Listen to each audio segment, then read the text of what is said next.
Sa mga balitang pambansa, tuluyan ng humina at isa na lamang typhoon ng dating Super Typhoon Uwan matapos tawirin ang kalupaan ng Luzon. Huling namataan ng bagyo sa may baybayin ng Bacnotan, La Union. Kumikilos ito pakanluran, hilagang kanluran at may taglay na hangin na 150 km per hour at pagbugso na hanggang 230 km per hour. Inaasahang tuluyan na itong lalabas sa West Philippine Sea ngayong umaga.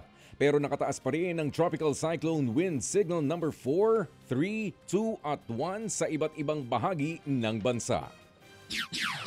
Suspendido na ang klase at pasok sa trabaho sa mga tanggapan ng pamahalaan sa ilang rehiyon ngayong araw ng Lunes, November 10. Base sa inilabas na announcement ng palasyo, wala nang pasok sa lahat ng opisina ng gobyerno ngayong araw sa 9 na rehiyon, kasama na ang National Capital Region, Cordillera, pati na sa Region 1, 2, 3, Calabarzon, Mimaropa at Regions 5 at 8. Wala na ring klase sa lahat ng antas sa mga nabanggit na rehiyon pati na sa Region 6, 7 at sa Negros Island Region. Paalala naman ng palasyo, pwede ring magpatupad ng class at work suspension ng iba pang LGU na hindi kasama sa naturang listahan kung kinakailangan.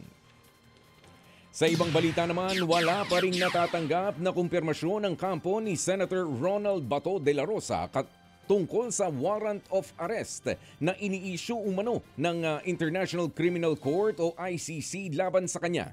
Unang kinumpirma ni Ombudsman Boying Rimulya ang tungkol sa warrant pero bine-verify pa raw ito ng Justice Department at wala ring natatanggap ang red notice ang DILG galing sa Interpol.